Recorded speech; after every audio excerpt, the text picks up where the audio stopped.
What is free will? And do we even have it? In this video, I'll be explaining the concept of free will. I will explain why, for many people, the difficulty isn't that they lack free will, but that they don't recognize the conditions under which free will can even appear at all. I'll explain why free will is not a choice. It's a degree of inner sovereignty. I will explain why for many people the problem isn't that they lack free will, but that they lack a center strong enough to hold it. And to explain the concept, I will first have to make sure that you have a very clear, basic but clear understanding of gender principles in consciousness. To explain those, I will use a very simple example, and then later on that example we will build a deeper understanding. Okay? So a young man comes with a complaint. He says that he cannot build any relationships. He says, I see this beautiful girl online and I feel attracted and I get in touch with her. It goes well. We arrange a date. It goes well. The first week is beautiful. The second week is wonderful. And he says, in about a couple of weeks, I just randomly open my Instagram again and I see another girl and I feel attracted to her now. He asks, what's wrong with me? Why can't I just stop? Why can't I just choose one woman and focus on her and build something? He says that he does want to experience a real connection and he wants to experience loving someone and being loved, but this just keeps happening to him. And here is how he explains it. He says, it's all just because I am too masculine. There is just too much masculinity in me, too much testosterone in me. That's why I just keep going and I can't stop. That's why I'm so active. It's because I'm too masculine. That's why no woman can ever be enough for me. No one woman can be enough. I always want more than one. It's all because of my masculinity, he says. And that's the misconception that we're going to be working with today. This idea that being active equals to being masculine. That idea is pretty popular in our culture. But we will now try to look at this situation and try to see what happens here at the level of consciousness. To understand what's happening there, we will use a radio analogy. If I want to listen to a song on the radio, what do I need? I will probably need a receiver and I will need a transmitter, which is transmitting the song that I want to listen to, and I will tune my receiver to that frequency of that station, which is broadcasting the song that I'm looking for. And the song is going to happen in between these two, between the receiver and the transmitter. So these two represent the gender principles for us. Transmitter represents the masculine principle. That's the one that's emitting the frequency. The receiver is the feminine principle, the one that receives the frequency and converts it into sound. Now the song is what appears in between these two. For a song to appear, we need both of these two to play the song at the same time. Both are playing the song, but the mode of playing is different. The transmitter is playing the song by just emitting the frequency. Receiver is playing the song by catching it and converting to sound. Now, you are a song. Your life is a song. Everything you experience in life, your every relationship, your every manifestation can be considered a song which appears in between these two polarities in consciousness. Okay? In you, there is a masculine polarity which is emitting the frequency of you, your own unique frequency. And there is a feminine polarity in you which is receiving that signal from source and converting it into your reality, into you, into your life, your experiences, your manifestations, your relationships. Okay? So you are a song. that appears in between these two interacting. Now, if we go back to our story with the boy and the girl, if we consider that the interaction between the boy and the girl that he sees online, if that interaction is a song, who represents the masculine polarity, who represents the feminine polarity here? Who is the transmitter, who is the receiver? If the song is their interaction. The girl is the transmitter here because in order for that interaction to even be possible, she had to take some active steps to transmit her frequency into the air. Okay, she had to at least take a picture and post it online. By taking those active steps, she is emitting a frequency of herself. Okay, that frequency might be a simple song of maybe just focus on me, focus on me, focus on me. Okay, with some sense of her own identity mixed in that signal. Okay, so now the boy, when he opens his Instagram, he receives the signal from this transmitter. He does not acknowledge the moment of reception because he has absolutely no awareness of his own receptivity. Even though he is very receptive, he doesn't know about it at all. So he receives the signal, does not register that tiny moment of reception. He only registers the moment when he feels that impulse produce some sensation in his physical body. Okay, that can be an emotion or a desire. Okay, so first, what happens first is the reception, which he does not register. Next step is that impulse is experienced by the boy in his body, that he registers as his own desire, as his own emotion. He simply assumes if it's something that I feel in my body, if it's something that appears in my head, an idea or a thought or desire, an emotion, if I'm feeling it, it means I've generated it. It's obviously mine. Okay, if I'm feeling it, he just assumes that he's generated it based on the fact that he is experiencing it. So, since he decided that he's the one who generated this impulse, he acts on that impulse, okay? He considers this move that he does to be his action, while in fact it is a reaction. There's a huge difference there, okay? We'll understand that as we go. So, in this case, we can clearly see there is no expression of free will here, because what we see here in this example is induced will, because it's induced by someone who is transmitting a frequency that he catches and just acts upon it. That is not his free will, clearly. Now, let's then ask, what is free will? Free will is what appears when you learn to tune your inner receiver into your own transmitter. Okay, not just random transmitters of some random other people. Your own transmitter. There is somewhere a source that is sending out the frequency of your essence. Your source. It's emitting a signal. When you learn to tune your receiver to the source of you, you experience what we call inner union. You experience what we call alignment. Okay? If you ever wondered what are we aligning with what? We're aligning your receptive side with your transmitter. Your feminine with your masculine.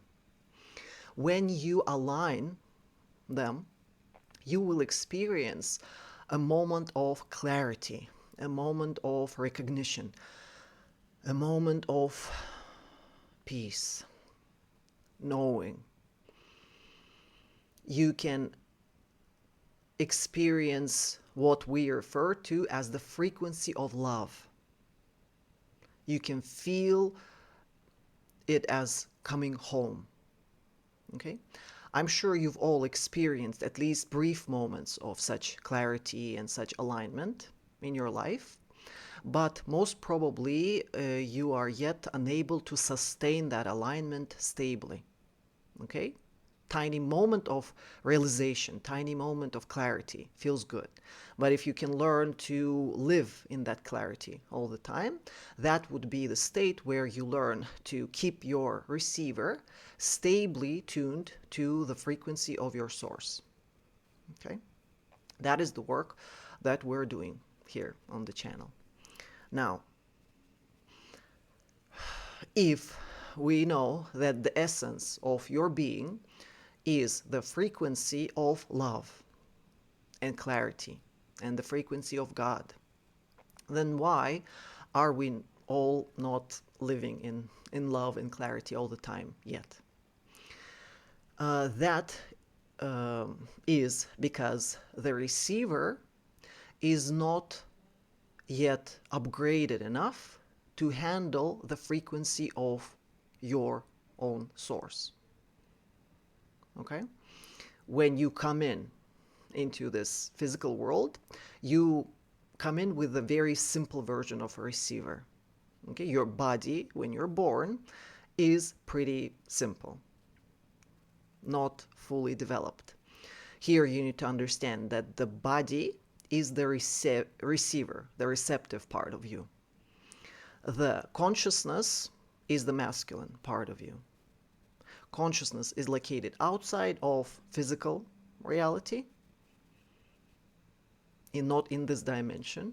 And you, with your physical body, are located in this dimension, and you represent the receiver.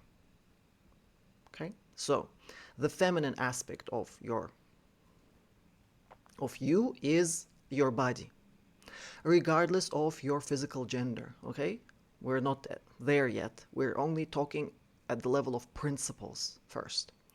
At the very basic level, these two parts of you, they are represented. The feminine is represented by the physical receiver. The masculine is represented by the source of you, which is the source of your consciousness, which is located outside of the physical world. That's the masculine, okay?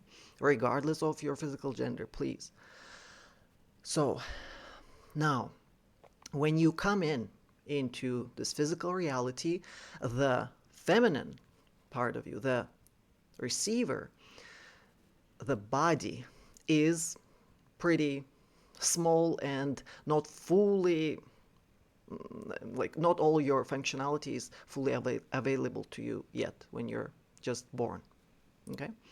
So, you need to upgrade your receiver as you grow and learn to be able at some point to receive the frequency of source. Why you cannot do it right away when you're a baby? Well, let's introduce one more term here from the radio technology. They have a term, a retransmitter. And if, for example, we have a station where a radio signal is generated and sent out to cover large distances, that place we will call, I'm placing it somewhere far away here, that's the source station, where that powerful signal is generated and sent out to large, long distances. Now, if we want to take this signal a little bit further, or if we need to ensure that this signal goes around some obstacles like maybe mountains or buildings, we can place retransmitters somewhere here. Okay?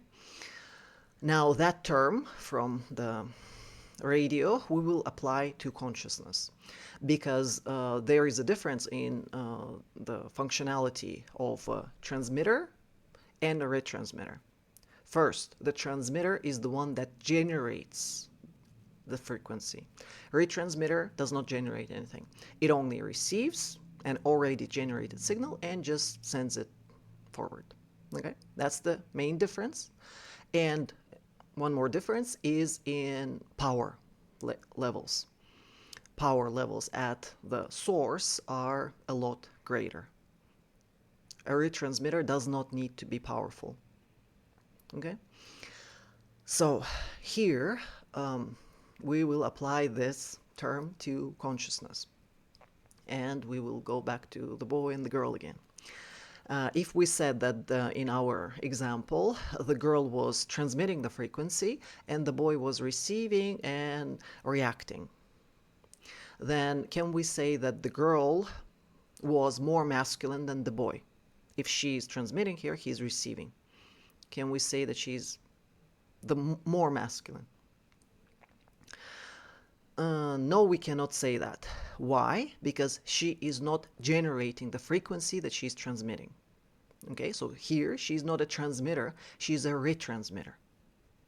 And there is a major difference. Okay, so what she does is she just picks up that signal from someone else and she just sends it forward as if it's her own. That's what she's doing. So, in fact, she is actively using her own receptive side. Okay, she's receiving that signal and then she's just pushing it forward. So, in this case, here in this example, we in fact have two feminines actively interacting. Both are actively using their feminine aspect.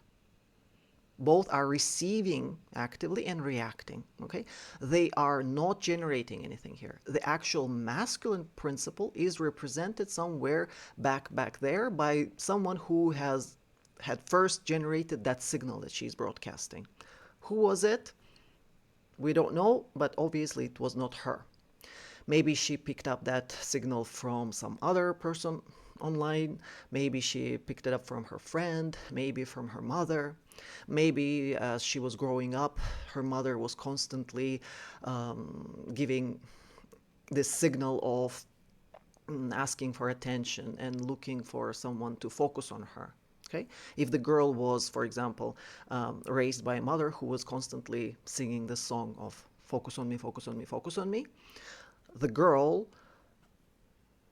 took that signal in and developed neural pathways that correspond to that signal. Okay? Now she's able to just resend that signal as if it's her own. But in fact, she is in constant interaction with someone who had installed that pattern in her when she was little. Most probably it was her mother, but then it can be reinforced by society and friends and teachers and so on. So what we have here is a retransmitter who had learned that frequency, internalized it, and just assumes it to be her own and is transmitting it actively outside. The boy is receiving, reacting. So they are playing this ping pong here. They're both just reflecting impulses to each other. The impulses that came from outside of this echo chamber in which they're locked. Okay? Neither one of them has generated it. It came from somewhere and it's just bouncing back and forth here.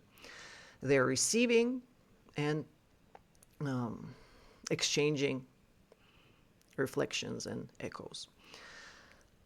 Now, if our question is to understand free will, then free will is what appears when your receiver tunes to your source. But if you're not experiencing that free will and that clarity, that alignment stably yet, it means that most probably your receiver is not yet ready to handle the intensity of the source, that power level that's at that station back there that I'm showing. The difference in power levels between a retransmitter and the source can be hundreds of thousands of times.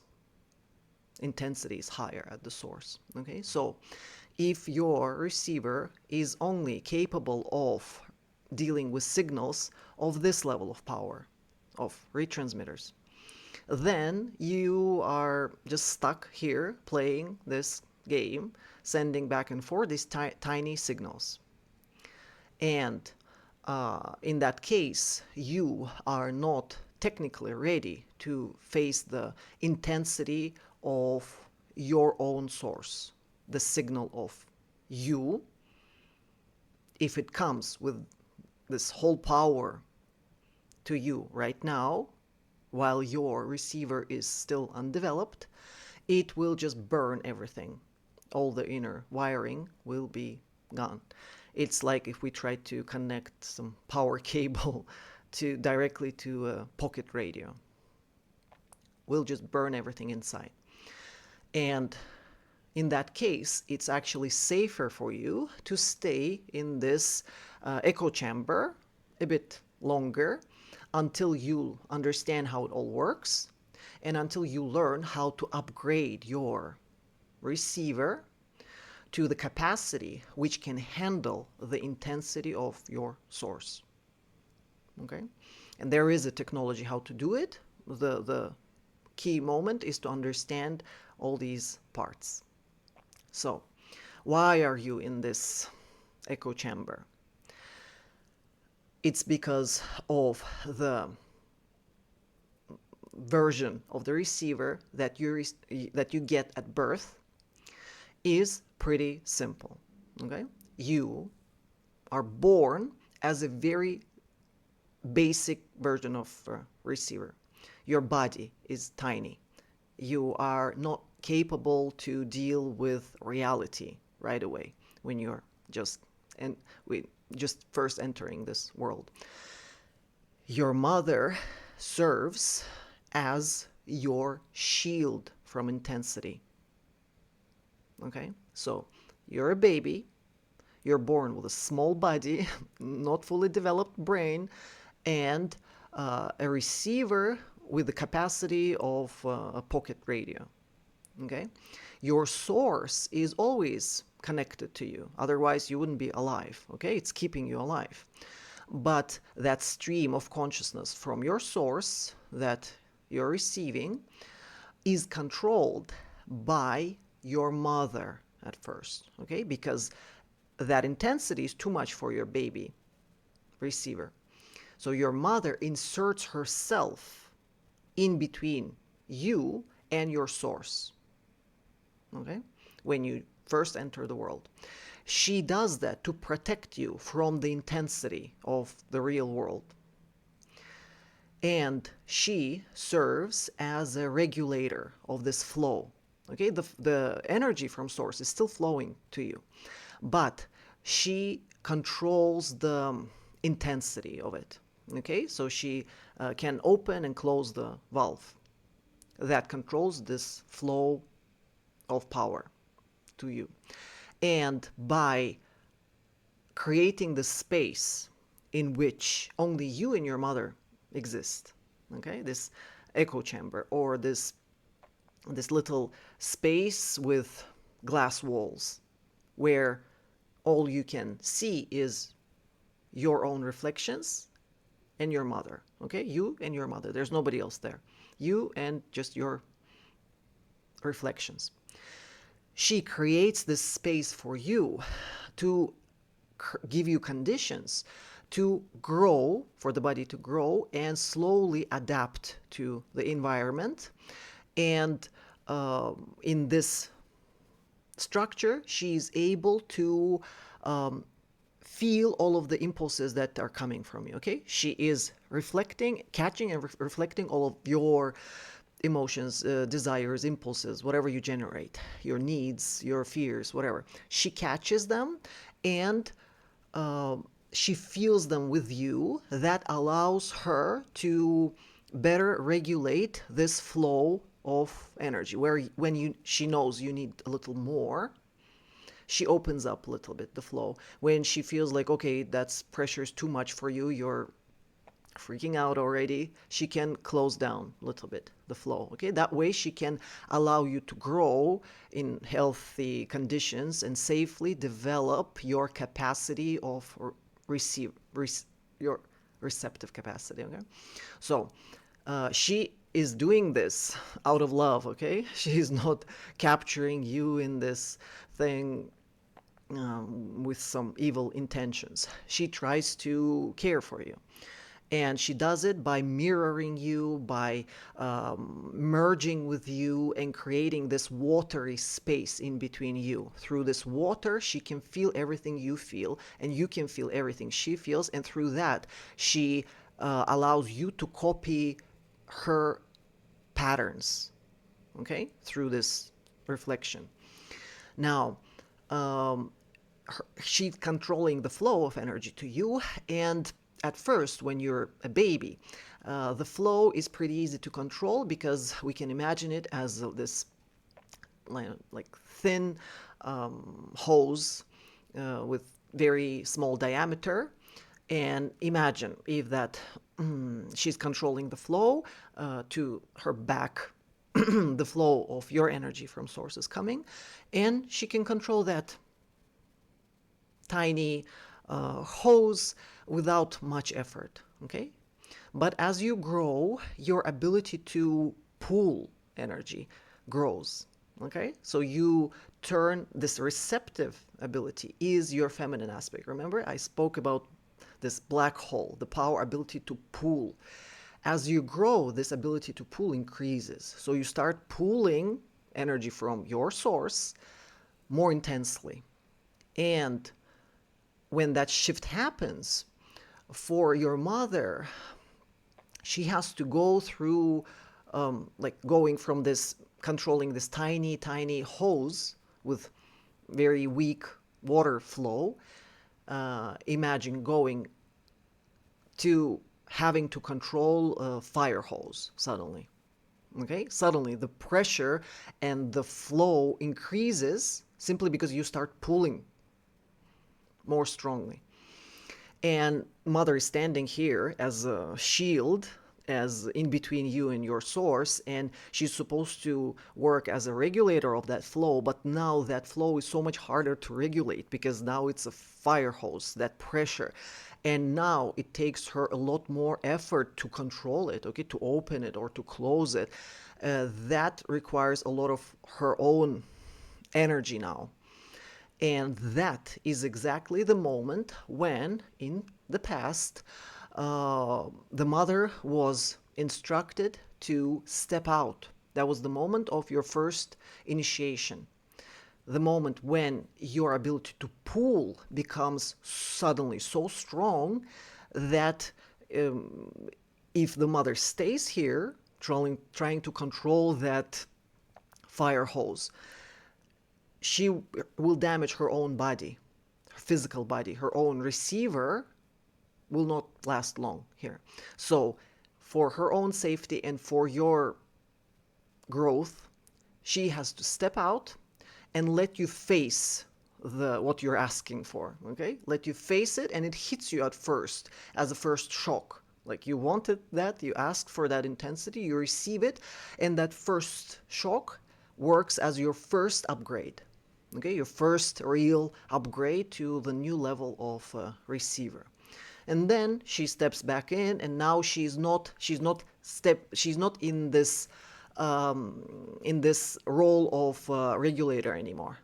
Okay, you come in as someone who already is connected directly to source, and now she can keep teaching you things about the world and so on, but she is not standing in between you and your source anymore. Okay, that is important moment when that mother has to disconnect. She has to step out of the way. But unfortunately, if the mother is not instructed when to do it, how to do it, which is not done in our current civilization, the mother, out of love, when she starts feeling that pressure, you just start pulling more. She feels pressure, she doesn't know what to do, and she starts trying to control this flow. She can't control it because it's like too powerful for, she has to control her own flow also, and now she has to control your fire hose going through her. What she does is that she just tells you to stop pulling. Okay, that was like, if she doesn't step out, her other option is to program you to pull less. Okay, then she can safely stand here your whole lifetime. And even if you pull, she can just push the button and the flow decreases by simply telling you to shut up, want less, and pull not as strongly. Okay? That's what we see in our culture today. That's what mothers default to simply because they don't know how to act in that moment of pressure. Okay? The healthy way would be for her to step away. But we all grew up in, most of us, I guess, me at least for sure, grew up in the condition where mother did not know the right moment to step away. She stayed and she tried to control this flow by simply telling me to pull less strongly. Okay? Now, maybe at this moment of your life, your mother has already stepped away. But if that initiation moment was lost, then most probably you are still locked in this fishbowl or this echo chamber. Okay? Simply because your receiver might not have been developed properly yet. Okay? So even if the mother is out of the picture already, you keep playing the same game. At whatever age you're at right now, you might still be doing this, not even knowing that you're locked in this bowl, in this bubble where there's nobody else except you. Even mother already left. It's just you and your reflections. Okay? Many, many, many people that are just reflecting you on the walls of this glass bowl. And what you do when you need some power, you, not knowing how to connect to source for power, you might be pulling people into this bowl and putting them in place of your mother. Okay, you just catch someone on the street and you put them where your mother had always been, in this place of the regulator of the flow. Okay, because that's the only game you know. And through that interaction of mirroring, through that all those sending impulses back and forth, you try to finish up doing what you were supposed to have done in early childhood. You keep doing it with random people now, trying to finally get to the stage where you can upgrade through your new mother, random person put in this position of mother, through whom you will finally get that, where what you try to do, what you did with your mother. You want to go from first version, you try to go to the second version of radio. Okay, that from pocket version to slightly upgraded. You try to pull more intensely, and you want your mother to finally do the right thing. What was your original mother supposed to do? In that moment when you pull, you need her to step away and let you face that hit to get that first upgrade. But if the person you put in place of mother doesn't understand the rules of the game, she just, he, she, whoever it is, just keeps you stuck here in the game.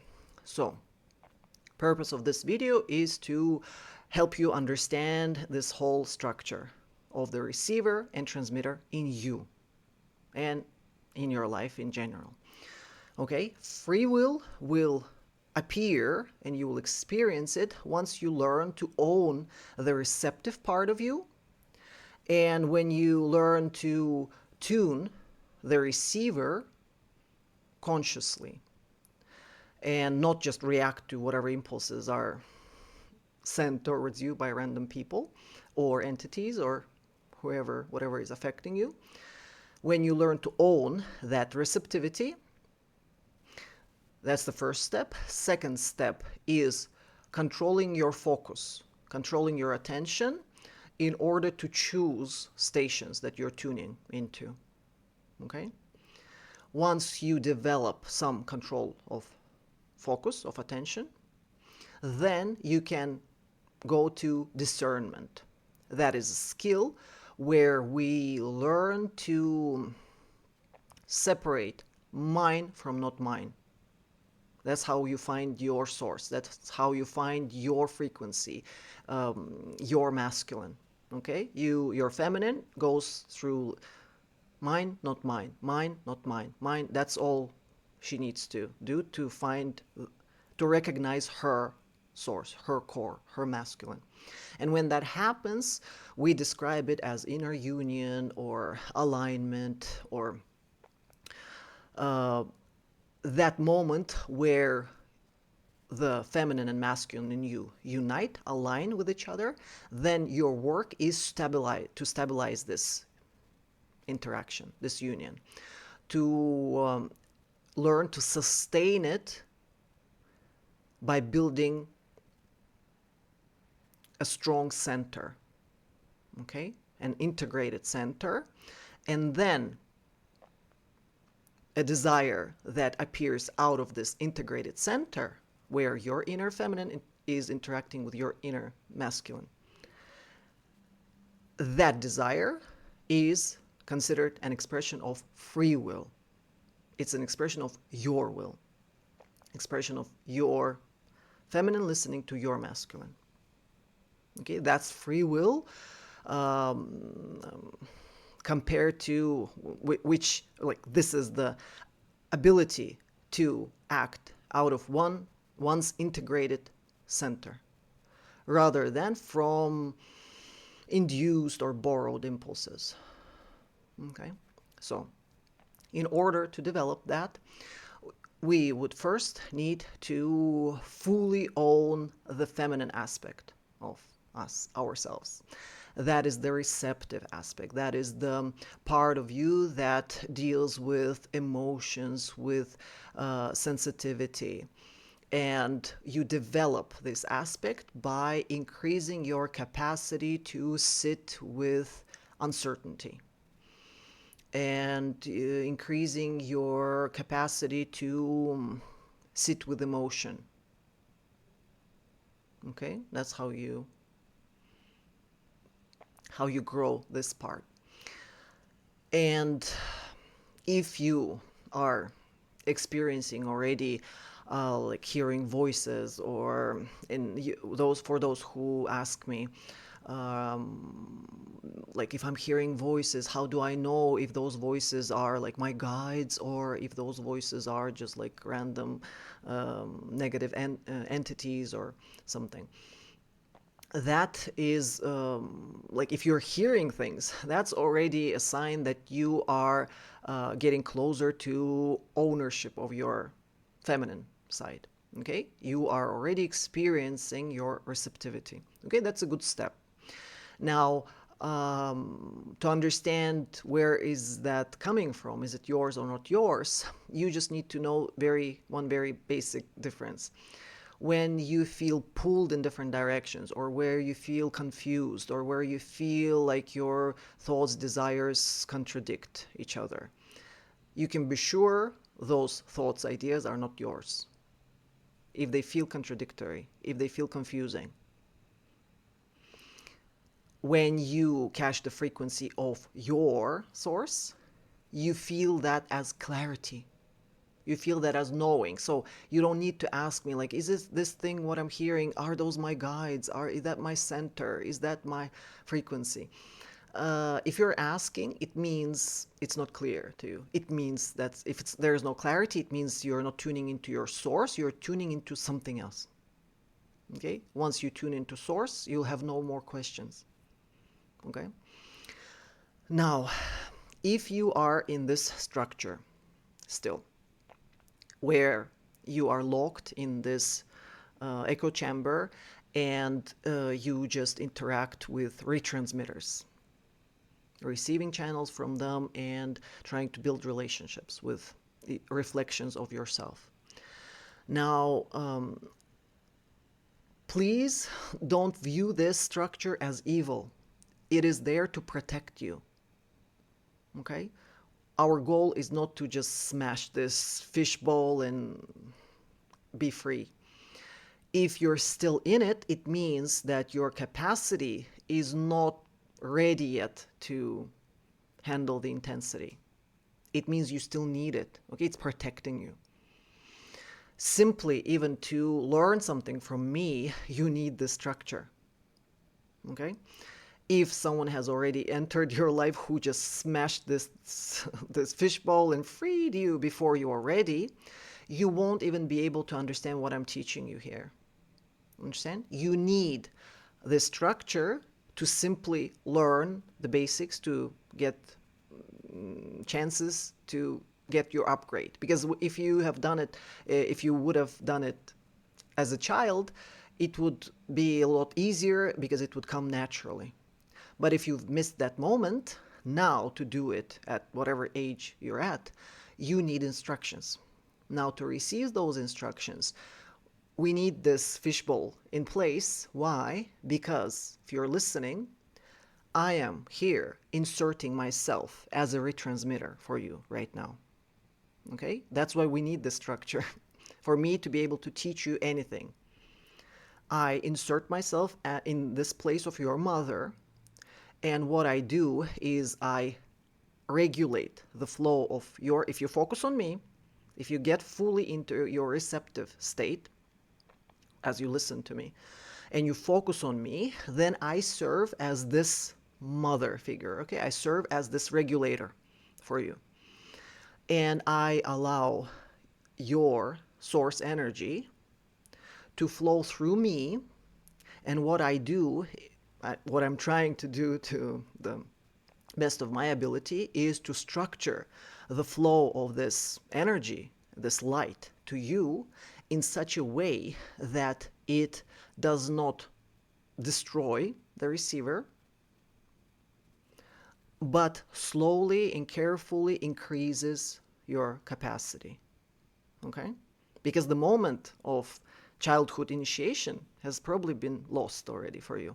So now let's keep this ball for a while and let me finish up this work of your mother. Okay? Here I give you access to your source in case if when you are listening to me you experience recognition, if in moment when you listen to me you feel clarity and or peace or knowing, if you feel that when you listen to me, it means I'm doing my job well. Okay, that's the goal. My goal is not to teach you something that doesn't exist in your world yet. My work is to help you connect to source without damaging your receiver. Obviously, I am not your source, okay? I am not you. There, for you, each one of you, there is the source of you, your own source. I am here just as a retransmitter, which tries to interpret what your source is trying to say to you. Okay? I'm just filtering and structuring that information for you to be able to finally recognize it and get to the stage where you can, when I can step out and you can receive it by yourself. That's why it's important to understand in every interaction which side of you are you using now. For example, here on this channel, I am the transmitter one, okay? I am, even though I am not physically masculine, but here I am playing the role of a transmitter, okay? In these videos on my channel, I am transmitting. I am doing the masculine work here. Your work, if you want to learn anything from me, your task is to relax and be as receptive as you possibly can be. Only that way you can learn something from me. If you don't understand these two principles and you sit and watch my videos and you try to act as a transmitter towards me, okay, you're listening to me and you resist and you want to correct me and you want to teach me something that I don't know, okay, then you're really confused, because this channel is not for us to exchange opinions. This channel is not for me to listen to your advice and your ideas. I created this channel to transmit for those who are ready to receive. So when in my comments you come in and say, but in my opinion, but I think, don't be surprised why I just block you. Okay? Because I am transmitting here. I'm being masculine here. You either receive or don't listen to me. Go to some other channel. If you want to transmit, don't do it on my channel. Go create your own channel and transmit, and wait until someone comes and wants to listen to you. Okay, don't confuse these two polarities in yourself and in me. I am not here to learn from you. On the channel, I only model for you the structure and the boundaries of the masculine. You will not insert anything into me. That should be very clear. On this channel, I am inserting.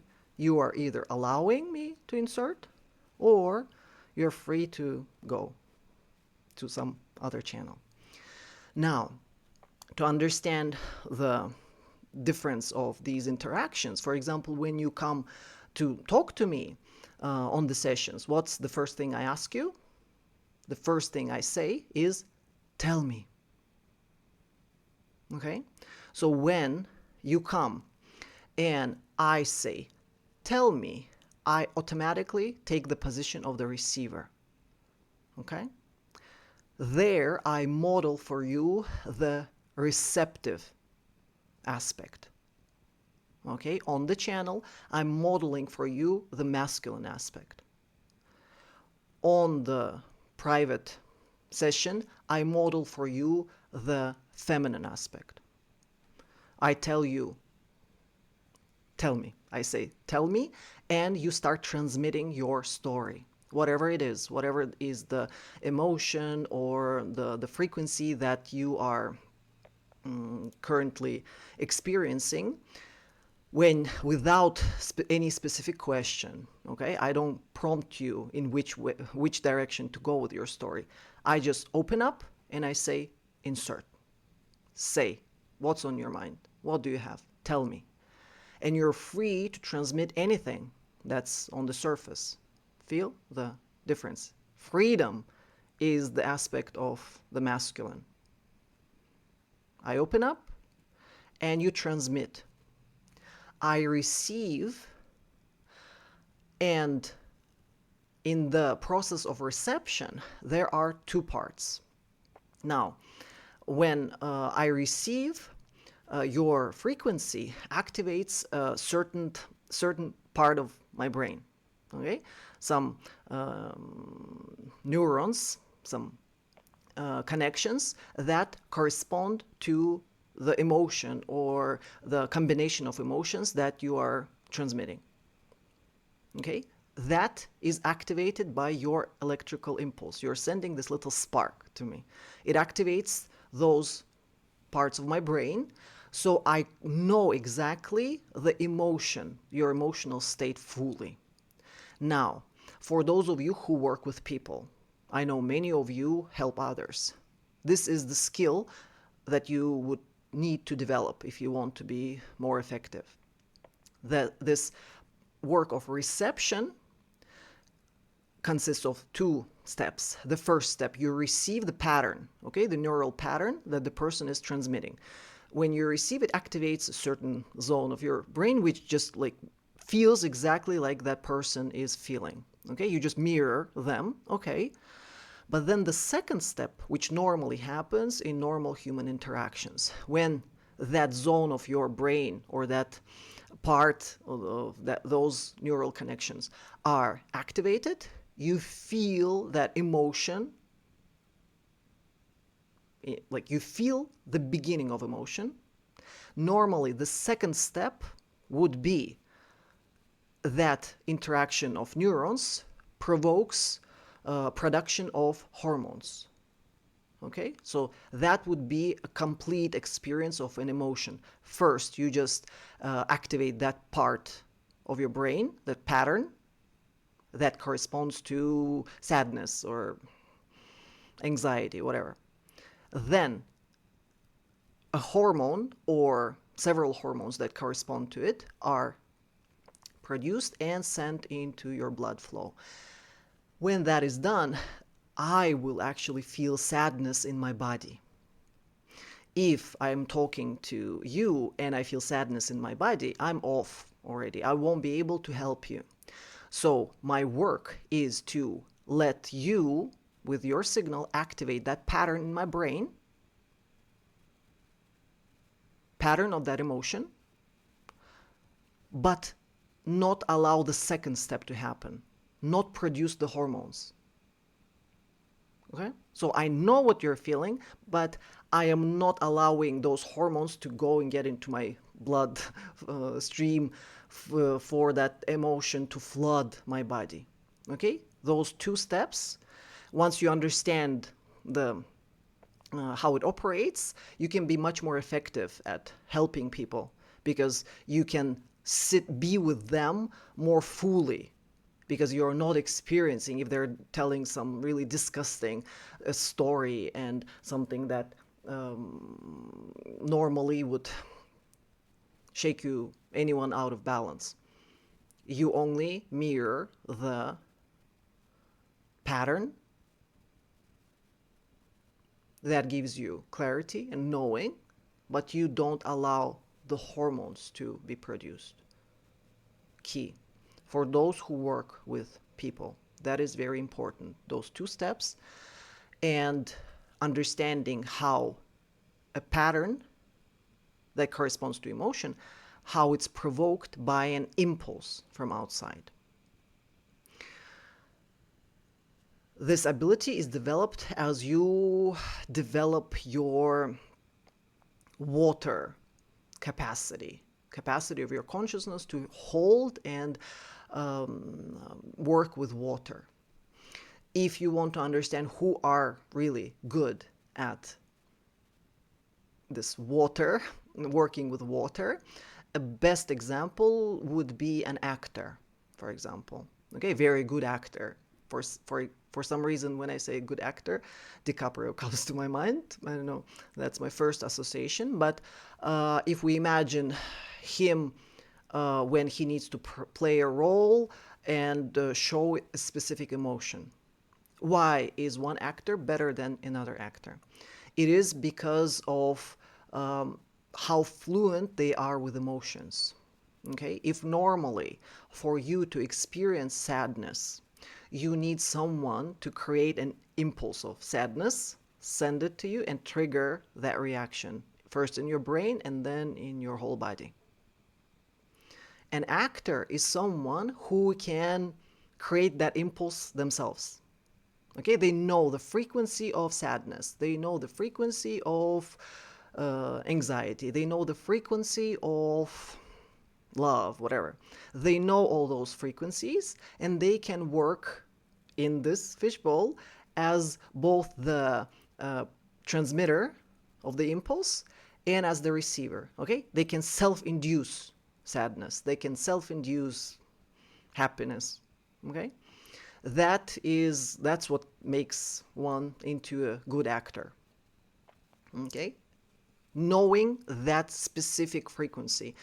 Those of you who are close to music or singing also can imagine this as this ability to hear the frequency of sound in your head. Okay, when you need to sing a specific note, you can know in your head, like you know what it sounds like in your head, and then you align your actual sound to that imaginary frequency in your head. Okay, that is the best way of understanding that interaction between an impulse, an emotion, or a frequency that does not yet exist physically, but focusing on it can produce a physical experience of a clear note or an emotion. Can you follow?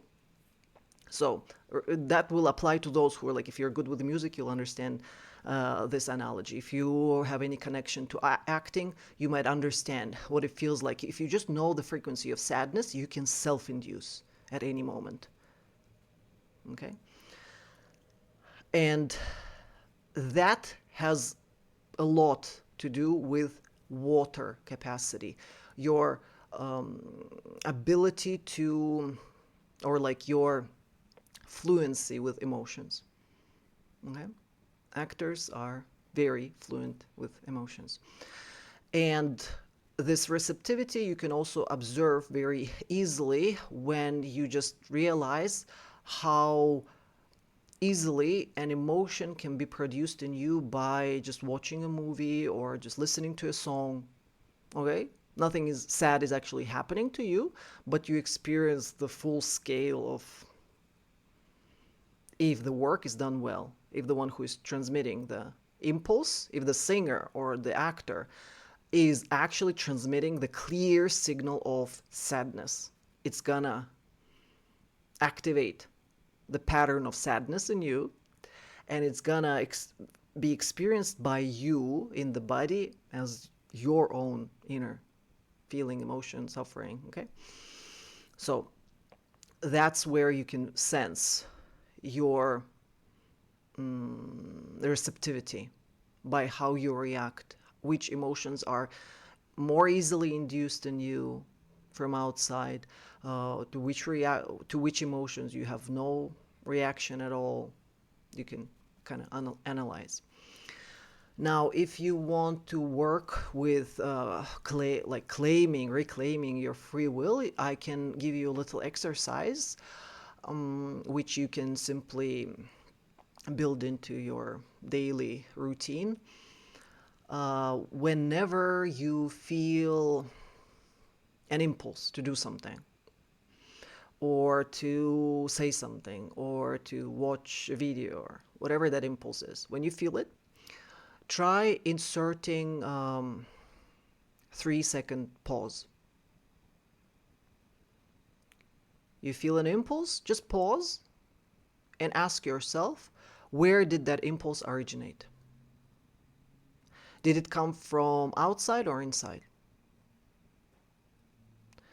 And then ask yourself, did that urge weaken once I noticed it? That can be a direct experience of reclaimed free will. You don't have to block out all the external impulses. That's not our task here, okay? Free will does not start as control. Free will starts as an interruption. Just noticing is enough. It starts as recognition, okay? So if normally you would just do it, you would, without any thinking, you feel that impulse, you just say it, you just write that message automatically. If you notice the moment, and if you just catch the source, recognize where it came from, you can still make the same choice if you want to, but the point is not to, the difference is where you are not doing it automatically anymore. You're at least making that same choice, at least you're making it consciously now. Okay? So that is at least the practice that you can work with. And what else do we have here?